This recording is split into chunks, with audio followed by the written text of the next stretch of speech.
Suzuki Vitara, launched a couple of years ago with a 1.6 litre four-cylinder petrol engine.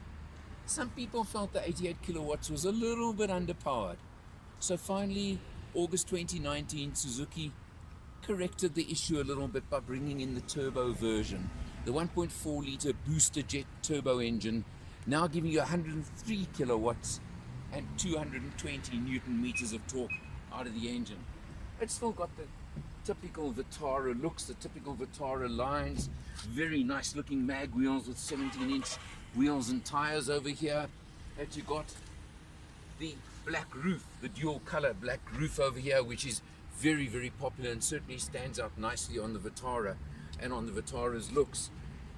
And as a medium-sized family crossover SUV, you can see you got pretty nice space in the back seat as well. The seats are set pretty far back over there, so you can see the space is pretty good, pretty impressive. While we're here, you can also see, being a GLX version, you've got the leather outer and the suede effect quilted seats over here treatment, which is obviously typical on GLX versions only.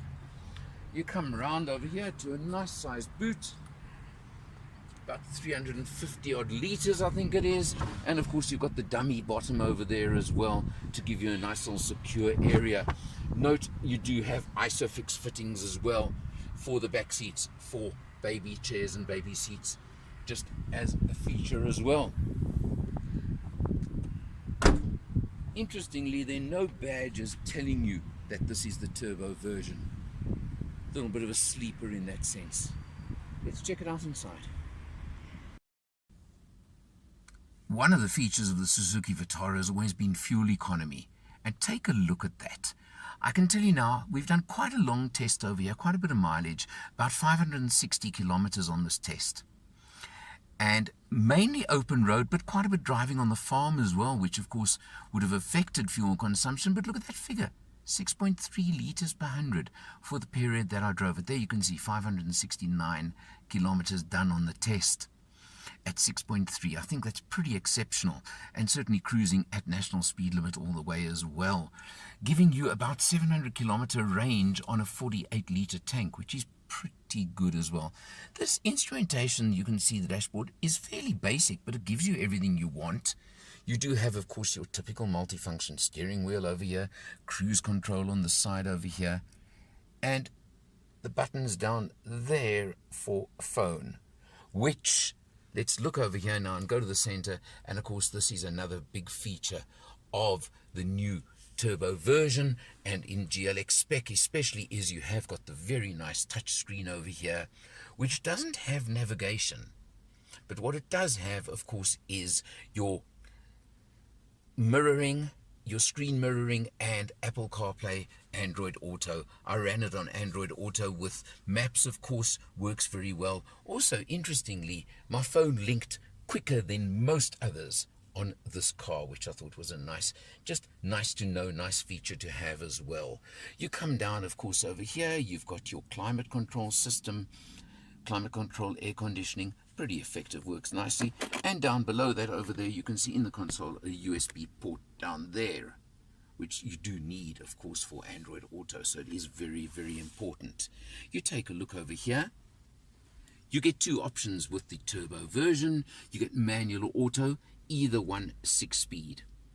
This is the 6-speed manual, light, very light clutch, light, smooth, click gear shift action. It's a pleasure to drive. It's easy to drive. It makes it nice on the road as well. You've got your aluminium effect over here on the dashboard. Looks quite neat, looks quite smart.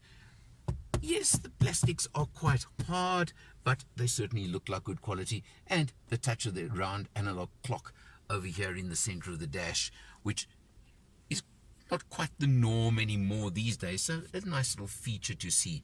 Interestingly, you also have the time over there on the screen and as well in the center of your dash, so you've got no excuses for ever being late when you're arriving in a Vitara GLX, as far as I'm concerned. Generally speaking, one of the features is up to you whether you like or not, but you do have a button on the door for locking and unlocking the doors, but on the Vitara, it does not lock on pull away. I just believe in South Africa. I think that should be a feature, that should be a requirement on our market, in our world that we live in, sadly. And I use the word sadly, but I think it should be something. Nice little console over here that you can use as normal, but it is a nice little extra space. And traditional handbrake, not the electronic parking brake. Vitara has always been known for value for money. And one of the reasons that I know Suzuki South Africa hesitated to bring the booster jet turbo engine to this country was they were concerned about price. So where do you stand on this one? Well, list price on the manual as we're in right now is 386,900 Rand.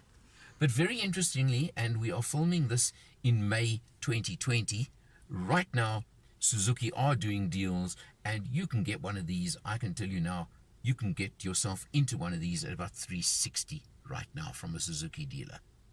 That's competitive. Yeah, there are lots of competitors. The list is almost endless. There are so many of them around. But remember that also Suzuki do give you a 4-year, 60,000 kilometer service plan, and they are still running with that 5-year, 200,000 kilometer warranty on their cars as well, which is very, very good value and competitive in that sense. As I said, there's so many competitors, I'm not going to list them now. As always, I believe you've got to test drive a car and see how you feel and see whether it suits you or not. But we all know the Suzuki reputation for reliability. We all know the Vitara has been a great success story for Suzuki in South Africa in particular, but worldwide. And as you'll see on this video, let me tell you one thing. This may be a front-wheel drive, two-wheel drive version, but it can handle dirt roads exceptionally well. We did a lot of dirt road on the test going to the farm. We did a lot of quite rough little roads as well. The ground clearance you've got of about 180 mils ground clearance on the Vitaras makes a big difference and makes it very, very useful and safe and secure on dirt and mild off-roading. Something to keep in mind if you ever want to be adventurous in your family SUV. Check it out for yourself. For Motometers, I'm Eleanor, and I'll see you next time.